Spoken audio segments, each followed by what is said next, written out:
오늘부터 다윗의 생애를 추적하면서 은혜를 나누려고 합니다. 이스라엘의 두 번째 왕이었던 다윗은 교회를 다니지 않는 사람들도 다 아는 아주 유명한 왕이지요.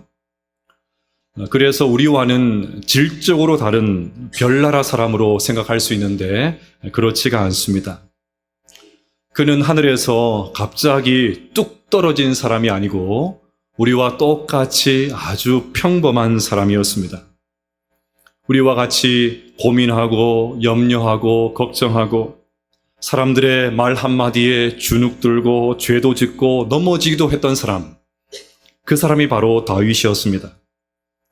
그런 그가 하나님 앞에 귀하게 쓰임을 받게 되었습니다. 그래서 다윗은 우리와 같은 보통 사람들에게 큰 도전이 됩니다. 그러니 오늘부터 시작되는 이 다윗 설교를 통해서 다윗과 같이 귀하게 쓰임받는 은혜가 있게 되시기를 주님의 이름으로 축복합니다. 이스라엘의 초대 왕은 사울이었습니다. 처음은 누구에게나 가슴 설레는 일이지 않겠습니까? 직접 기름을 부어서 사울을 이스라엘의 1대 왕으로 세웠던 사무엘 또한 사울에게 기대가 매우 컸습니다. 하지만 사울이 하나님 앞에 하나님의 명령에 불순종하는 바람에 하나님께서 사울을 버리셨습니다. 사울의 실패, 중간 탈락은 사무엘에게 적지 않은 충격과 아픔을 안겨다 주었습니다. 하지만 사람은 실패해도 하나님의 비전은 계속 되어야 되지 않겠습니까? 한 사람이 물러났다고 나라가 흔들려서야 되겠습니까? 그래서 하나님께서 사무엘에게 1절에서 이렇게 말씀하십니다.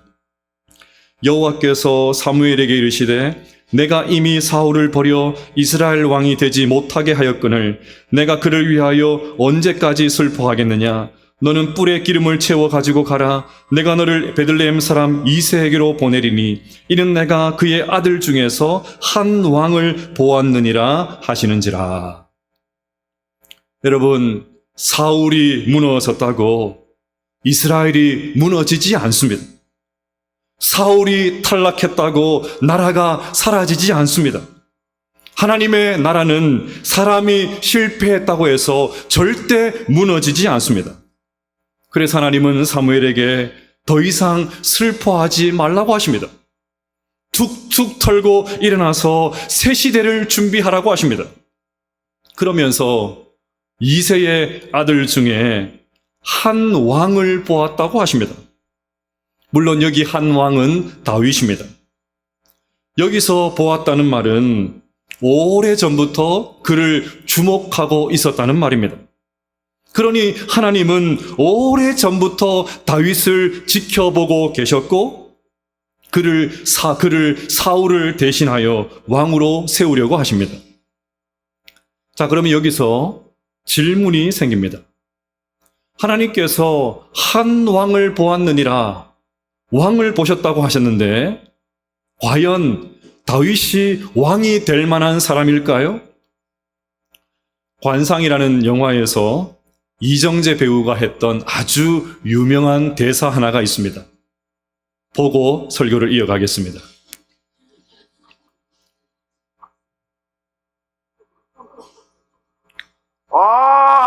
자네로구만. 마침 잘 됐네. 흥이 떨어지던 차였는데. 자네가 내 운세 좀 봐주게라. 어찌 내가 왕이 될 상인가? 어서 말해보게. 내가 왕이 될 상인가 말이야.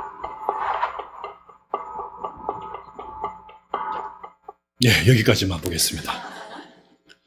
그럼 다윗이 왕이 될 상입니까? 우리는 관상 같은 것을 믿지 않으니까 다르게 표현을 하면 다윗이 왕이 될 만한 자격이 있습니까? 전혀 그렇지가 않습니다.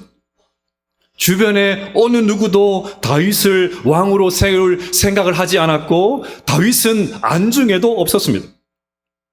과연 그런지 한번 살펴보겠습니다. 하나님의 명령을 들은 사무엘은 왕을 세우기 위해서 이새의 집을 찾아갔습니다. 모든 이스라엘 백성들이 존경하는 어른인 사무엘이 직접 집으로 왔으니까 이새가 얼마나 놀랐겠습니까? 더욱이 자기의 아들들 가운데 왕이 있다는 도무지 믿을 수 없는 이 말에 이새는 더더욱 당황했을 것입니다. 드디어 이새의 7 아들이 다 모였고 사무엘이 하나씩 살펴보기를 시작합니다. 이때 사무엘의 눈에 들어왔던, 사무엘의 눈을 사로잡았던 한 사람이 있었는데 바로 장남 엘리압이었습니다. 그들이 오매 사무엘이 엘리압을 보고 마음에 이르기를 여호와의 기름을 부으실 자가 과연 주님 앞에 있도다 하였더니 여호와께서 사무엘에게 이르시되 그의 용모와 키를 보지 말라. 엘리압은 훤칠한 키에 건장한 체구에 배우와 같은 잘생긴 얼굴을 지닌 남자, 그것도 상남자였습니다. 사무엘은 영웅호골의 풍모를 풍기는 엘리압이 마음에 쏙 들었습니다. 다른 말로 하면 지금 사무엘이 찾았던 엘리압은 가장 사울스러웠습니다. 왜냐하면 성경은 이스라엘의 1대 왕이었던 사울의 외모를 이렇게 적어 놓았기 때문입니다. 기스에게 아들이 있으니 그의 이름은 사울이요 준수한 소년이라. 이스라엘 자손 중에 그보다 더 준수한 자가 없고 키는 모든 백성보다 어깨 위만큼 더 컸더라. 그러니 지금 사무엘은 사울을 대신할 사람으로 사울과 가장 비슷한 사람을 찾고 있었던 것입니다. 엘리압이 가지고 있었던 이 외적인 조건은 사무엘이 보기에 왕이 되기에 충분했습니다. 이 친구가 하나님이 선택한 사람이 분명해. 이 친구라면 하나님께서 반드시 선택하셨을 거야. 지레 짐작을 했습니다. 사무엘은 엘리압의 그 준수한 외모와 훤칠한 키를 보고 한눈에 반했습니다. 여러분, 사무엘만 그러겠습니까? 외모 지상주의에 살고 있는 우리들, 귀향이면 다홍치마, 그런 말들을 하고 있는 우리도 그 자리에 있었다면 단번에 엘리압을 점 찍었을 것입니다. 사람들은 누구나 좋아 보이는 것, 눈에 좋아 보이는 것, 외형적으로 뛰어난 것에 마음이 가게 마련이지요. 여러분, 미국의 29대 대통령이 누구인지 아십니까? 미국의 29대 대통령, 워런 하딩입니다. 아마 대부분이 처음 들어보셨을 것입니다. 그런데 안타깝게도 하딩에게는 최악의 대통령이라는 수식어가 늘 붙어 다닙니다. 본래 정치에 관심이 없었던 그는 아내의 명예욕과 재력에 힘입어서 떠밀리다시피 정치판에 들어왔습니다. 운 좋게 주지사를 거쳐서 상원 의원까지 올라갔지만 단 한 번도 의회에서 발언을 하지 못했다고 합니다. 그러던 중에 당시 민주당의 윌슨 대통령의 정책에 신물이 났던 이 국민들이 누구든지 공화당 출신이라면 무조건 찍어주겠다는 분위기가 조성이 되었습니다. 그리하여서 공화당의 원로들이 대통령답게 생긴 외모가 뭔지 잘 모르겠습니다. 어쨌건 대통령답게 생긴 외모와 말을 잘 들을 것 같은 그런 순한 기질을 가지고 있었던 히딩을 지지했고 결국 대통령으로 당선이 되었습니다. 이후 하딩은 성추문과 보직에 임명한 고향 친구들의 부패와 뇌물로 인해서 국민의 근심거리로 전락하고 말았습니다. 심지어 그는 임기 중에 심장마비로 세상을 떠나고 말았습니다. 더 안타까운 것은 사망의 원인으로 더 이상의 명예의 손상을 우려한 영부인이 독살했다는 음모론까지 나올 정도로 히딩은 무능한 대통령이었습니다. 여러분, 어떻게 이런 사람이 대통령, 그것도 미국의 대통령이 될 수 있습니까? 번듯한 외모 때문이었습니다. 전부 다 국민들이 껍데기에 속은 것입니다. 도대체 어떻게 생겼길래 그렇게 무능한 사람이 대통령이 될 수 있나 궁금하시지요? 이렇게 생겼습니다. 별로 감동이 없으시네. 마찬가지로 사무엘은 엘리압의 그 번듯한 외모에 끌려서 그를 왕으로 세우려고 했던 것입니다. 하지만 중요한 것은 하나님의 뜻이지요. 사무엘이 당연히 왕으로 생각했던 엘리압에 대해서 하나님께서 이렇게 말씀하십니다. 7절을 보시면 여호와께서 사무엘에게 이르시되 그의 용모와 키를 보지 말라. 내가 이미 그를 버려놓으라. 이렇게 해서 장남 엘리압이 탈락했습니다. 둘째 아비나답과 셋째 삼마 또한 하나님의 택한 사람이 아니었습니다. 그리고 나머지 아들 4가지 전부 아들 7이 사무엘 앞을 지나갔지만 그 중에 어느 누구도 하나님께서 선택한 사람이 아니었습니다. 이제 사무엘에게 고민이 생겼습니다. 분명 하나님께서 이새의 아들 중에 새로운 왕이 있다고 하셨는데 지금까지 본 아들 중에는 왕이 보이지 않습니다. 하나님께서 헛소리를 하시는 분이 아니지 않습니까? 그러면 반드시 이새의 아들 중에 왕이 있어야 됩니다. 생각이 여기까지 미치자 틀림없이 다른 아들이 있다고 판단한 사무엘이 이새에게 묻습니다. 11절을 보시면 또 사무엘이 이새에게 이르되 내 아들들이 다 여기 있느냐? 이새가 이르되 아직 막내가 남았는데 그는 양을 지키나이다. 사무엘이 이새에게 이르되 사람을 보내어 그를 데려오라. 그가 여기 오기까지는 우리가 식사 자리에 앉지 아니하겠노라. 내 아들이 다 여기 있느냐? 사무엘의 질문에 이새가 그제서야 막내 이야기를 꺼냅니다.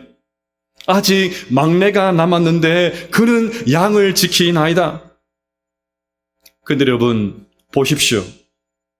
조금 이상하지 않습니까? 온 이스라엘이 존경하는 사무엘이 집으로 왔습니다. 더군다나 왕을 택하라고 왔습니다. 그래서 모든 가족들이 하던 일들을 다 멈추고 집으로 모였습니다. 그런데 다윗은 그 시간에 집에 오지를 못하고 그 거친 들에서 양을 치고 있습니다.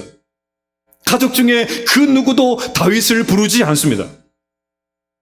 여러분, 이것이 다윗의 상황, 다윗의 형편, 다윗의 처지였습니다. 무슨 말입니까?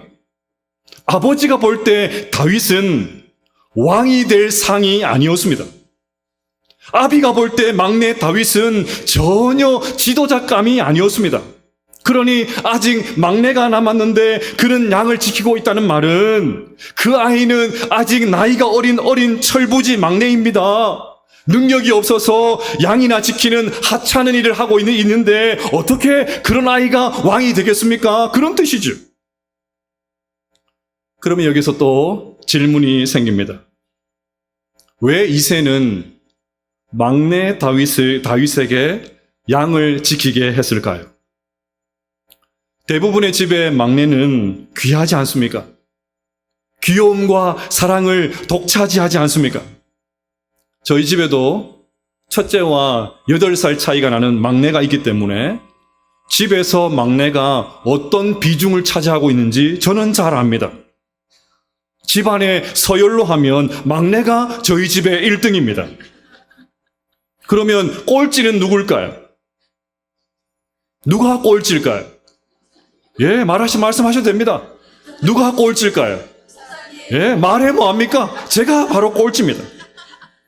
그런데 여러분, 그런 서열 1위 막내를 들에 있는 거친 들로 보내서 양을 치게 한다? 쉽게 이해할 수 없습니다. 더욱이 다윗은 8명의 아들 가운데 막내니까 이새가 늦은 나이에 얻은 아들임에 틀림이 없습니다. 내리 사랑이지 않습니까? 그러니 얼마나 사랑했겠습니까? 저 같으면 막 물고 빨고 난리도 아니었을 것입니다. 그런 아들, 그 막내 아들을 들로 보내서 양을 치게 한다? 온 이스라엘이 존경하는, 얼굴 한번 보고 싶어하는 사무엘이 집으로 왔는데 다윗을 부르지 않는다? 쉽게 이해가 되지 않습니다. 여러분, 양을 치는 것은 결코 낭만적이지 않습니다. 사무엘상 17장 34절을 보겠습니다. 다윗이 사울에게 말하되 주의 종이 아버지의 양을 지킬 때에 사자나 곰이 와서 양떼에서 새끼를 물어가면, 맹수가 새끼만 위협하겠습니까? 그러니 양을 치는 것은 늘 위험이 도사리고 있는 매우 위험한 일이었습니다. 그런데도 양을 지키기 위해서 자기 목숨을 내놓는 것, 그것이 바로 목동이었습니다. 따뜻하고 안락한 집이 아니라 춥고 거친 들에서 자야만 했습니다. 흙먼지와 온갖 잡초와 벌레와 그리고 양의 배설물과 뒤섞여서 살아야만 했습니다. 저라면 절대 우리 집의 막내를 그 거친 들 보내서 양치게 안 합니다. 절대로 그렇게 안 했을 것입니다. 그런데도 막내 다윗은 들에서 양을 치고 있었습니다. 그러니 여러분, 다윗은 부모의 사랑과 관심을 받지 못하고 살았습니다. 철저하게 부모의 무관심 속에서 살았습니다. 부모조차 무시하면서 그렇게 살았습니다. 하찮은 존재였습니다. 철저하게 가정에서 관심받게 사람, 그 사람이 바로 다윗이었습니다. 이것이 다윗의 상황, 현실이었습니다. 그래서 나중에 다윗이 시편 27편 10절에서 이렇게 고백했습니다. 내 부모는 나를 버렸으나 여호와는 나를 영접하시리다. 그러니 다윗은 사람들의 눈에 왕이 될 만한 사람이 아니었습니다. 어리고 약하고 볼품없는 존재였습니다. 형 엘리압과 같이 사람의 시선을 단번에 사로잡는 매력, 그런 거 없었습니다. 아버지를 포함한 모든 가족은 그를 안중에 두지도 않았습니다. 집에서도 인정받지 못했던 다윗이 어떻게 일국의 왕이 될 수 있겠습니까? 한마디로 다윗은 왕이 될 상이 아니었습니다. 이렇게 말씀을 드리면 질문이 생기는 분들이 계실 것입니다. 하나님은 분명히 외모로 사람을 보지 않는다, 사람의 외모를 보지 않는다고 하셨죠. 그런데 12절 말씀은 또 뭡니까? 그의 빛이 붉고 눈이 빼어나고 얼굴이 아름답더라. 도대체 이 말씀을 어떻게 이해해야 됩니까? 하나님도 별 수 없이 인물 보고 왕 뽑으신 거 아닌가? 그렇게 얼마든지 생각할 수 있죠. 네, 물론 다윗은 눈이 아름답고 외모가 준수했습니다. 아마 다윗이 지금 세상에 태어났다면 틀림없이 더 인기를 끌었을 것입니다. 다윗의 외모는 요즘식으로 하면 아이돌 외모였습니다. 여자 아이돌이 예쁜 것은 당연한데 요즘은 남자 아이돌도 얼마나 예쁜지 모릅니다. 여러분, 만찢남이란 말을 들어보셨습니까? 요즘 남자 연예인들 보면 만찢남, 만화를 찍고 나온 남자들 같습니다. 순정 만화에 나올 법한 그런 외모를 가지고 있습니다. 요즘은 이런 외모를 좋아하지만 고대 사회는 아닙니다. 고대 사회에서 왕은 엘리압과 같아야 됩니다. 키도 크고 얼굴에 카리스마도 있고 무엇보다 남자다워야 됩니다. 그런데 다윗은 정반대였습니다. 한마디로 다윗은 여성스러웠습니다. 그의 빛이 붉다라고 했는데 이것은 마치 다윗의 얼굴에 붉은색 볼터치를 한 것처럼 여자처럼 예뻤다는 말입니다. 그러니 12절은 당시 통념으로 하면 다윗은 절대 왕이 될 수 없는 사람이다, 그것을 말하고 있는 것입니다.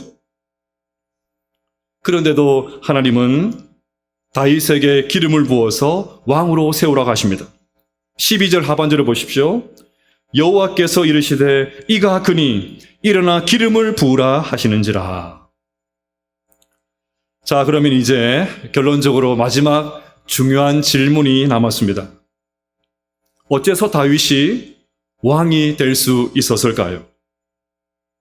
당시 통념으로 하면 전혀 왕이 될 만한 외모나 자격도 갖추지 못했던 다윗이 어떻게 왕이 될 수 있었을까요? 아비조차 별 볼 일 없는 존재로 여겨서 들에서 양을 치게 했던 이 막내 다윗이 어떻게 왕이 될 수 있었을까요? 7절 하반절에 그 이유가 나옵니다. 우리 같이 한번 읽어보겠습니다. 시작. 사람은 외모를 보거니와 나 여호와는 중심을 보느니라 하시더라. 아멘. 하나님은 다윗의 중심, 내면, 인격, 그 마음, 속사람, 내면 세계, 영적 세계가 반듯한 것을 보시고 다윗을 왕으로 삼으셨습니다. 하나님은 그런 다윗이 얼마나 마음에 드셨던지 이렇게 극찬하셨습니다. 사무엘상 13장 14절입니다. 여호와께서 그의 마음에 맞는 사람을 구하여 여호와께서 그를 그의 백성의 지도자로 삼으셨느니라.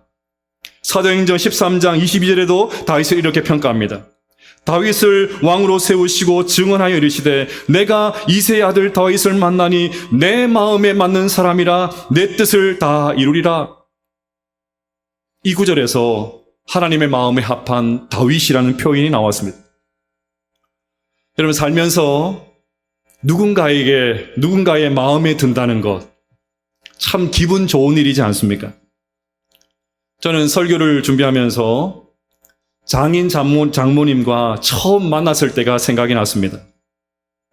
20대 중반의 딸이 신학생을 만나고 있다고 하니까 아무리 교회 장로님이고 권사님이고 해도 얼마나 걱정이 되었겠습니까? 그렇게 첫 만남을 마치고 인사를 딱 드리고 나오는데 장모님께서 제 손을 슬그머니 잡으시면서 뭐라고 하셨는지 아십니까? 마음이 놓이네.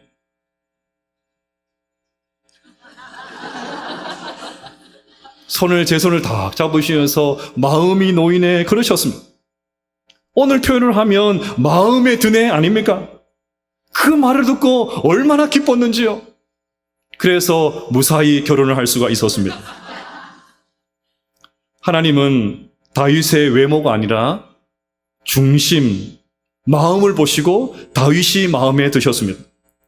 앞서 다윗은 그 거친 들에서 양을 쳤다고 했죠. 맹수들이 양을 노릴 때 다윗은 도망치지 않았습니다. 그는 양을 지키기 위해서 목숨을 걸고 맹수들과 싸웠습니다.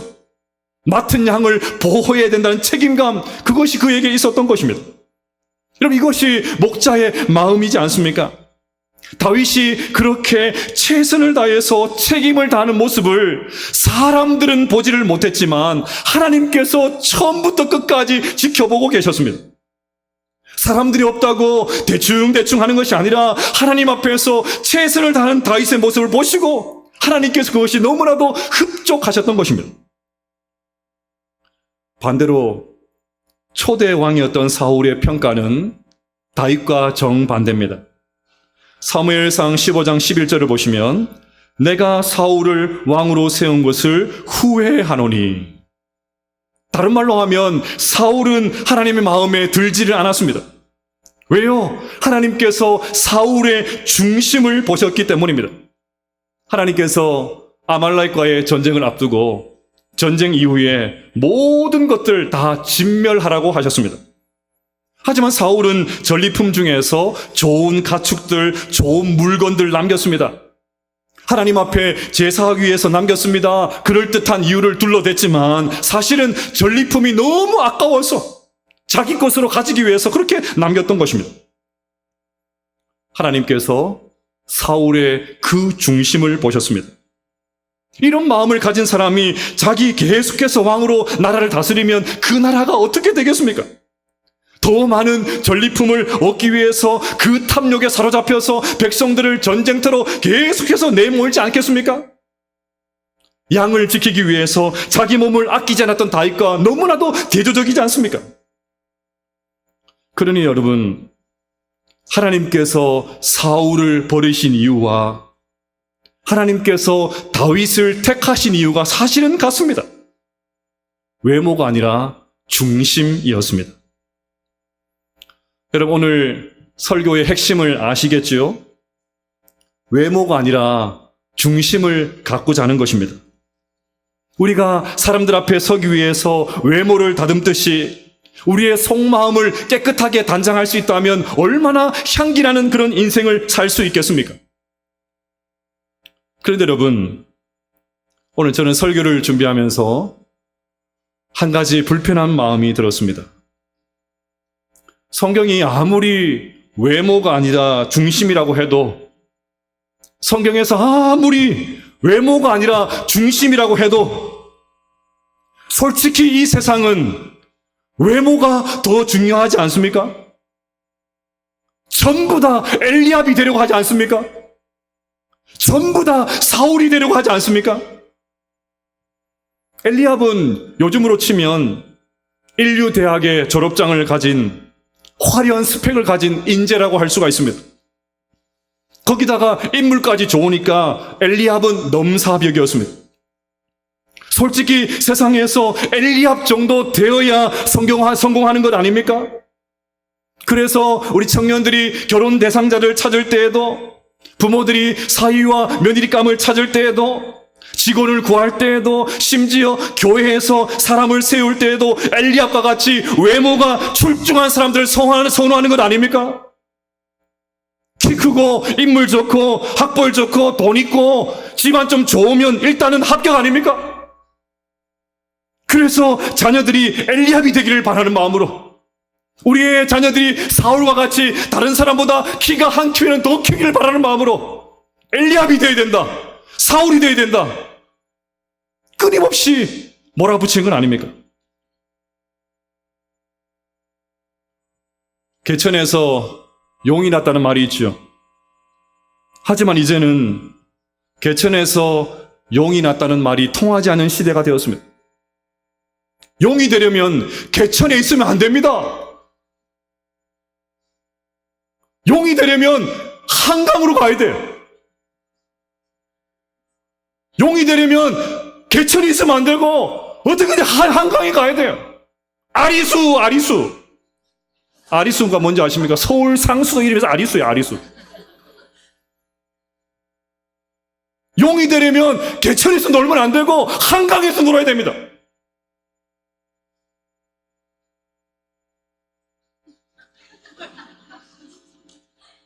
하필 이 타이밍에. 영남 알프스에서 불어오는 신선한 언양 공기를 마셔서는 안 되고 미세먼지로 가득 찬 서울 공기를 마셔야 됩니다. 지난주에 저희 딸이 서울 다녀왔는데 저한테 하는 얘기, 아빠 서울 내리자마자 숨이 턱 막혀요. 그래도 그 공기를 마셔야 된다. 그런 거 아닙니까? 아무리 산들바람 그거 필요 없고 미세먼지, 초미세먼지, 온 공해 막 자동차 매연 막 가득한 그 지하철 갔던 코가 새까매지는데도 그 서울 공기 마셔야 된다. 그런 거 아닙니까? 성경은 외모가 아니라 중심이라고 하는데 솔직히 외모 아닌가요? 보톡스. 외모의 보톡스 아닙니까? 그래서 우리들조차, 성도들조차 중심이 아니라 외모가 전부인 것처럼 그렇게 살고 있지 않냐는 것입니다. 사랑하는 여러분, 아무리 세상이 변해도 하나님의 말씀은 진리인 줄로 믿습니다. 그러니 오늘 이 아침에도 아무리 세상이 외모가 중요하다 이야기해도 아닙니다. 외모가 아니라 중심입니다. 그렇게 고백하며 믿게 되는 우리 모두가 되시기를 주님의 이름으로 축복합니다. 사랑하는 여러분, 하나님께서 우리의 외모가 아니라 중심을 보신다. 두려운 말씀입니다. 하나님 앞에 숨길 수 없기 때문입니다. 아무리 안 그런 척하고 아무리 그럴듯한 척을 해도 절대 하나님을 속일 수가 없습니다. 그러니 혹여나 우리 중심 가운데 잘못된 것이 있다면 이 아침에 회개하는 은혜가 있게 되시기를 주님의 이름으로 축복합니다. 여러분, 성도는 겉모습이 아니라 마음과 속사람, 보이지 않는 동기에 더 주목하는 사람인 줄로 믿습니다. 그러면 여러분 묻겠습니다. 여러분의 중심은 어떠십니까? 여러분의 마음 상태는 어떠십니까? 하나님께서 우리 마음에서 무엇을 보고 계실까요? 하나님께서 우리 마음을 보시고 어떤 생각을 하고 계실까요? 다윗과 같이 중심이 번듯하여서 하나님의 마음에 드는 마음입니까? 아니면 엘리압과 같이, 사울과 같이 겉만 번지르르한 거짓과 위선의 마음으로 가득 찬 마음입니까? 어떤 마음입니까? 사랑하는 여러분, 기억하십시오. 하나님은 우리의 중심을 보고 계십니다. 중심만 바로 서 있으면 사람들의 주목을 받지 못해도 괜찮습니다. 사람들의 안중에 없고 철저하게 무관심의 대상이 되어도 괜찮습니다. 외모가 받쳐주지 않아도 괜찮습니다. 학력이나 경력이 부족해도 괜찮습니다. 금수저가 아니어도 괜찮습니다. 경제적으로 넉넉하지 않아도 괜찮습니다. 중심이 반듯해서 하나님의 마음에 들기만 하면 될 줄로 믿습니다. 중심을 보시는 하나님께서 지금도 중심이 바른 또 다른 다윗을 보고 찾고 계십니다. 그 사람이 우리 모두가 되시기를 주님의 이름으로 축복합니다. 그래야 해서 하나님의 마음에 합한 자로서 하나님 앞에 귀하게 쓰임 받을 수 있는 우리 모든 성도들 다 되시기를 주님의 이름으로 축복합니다.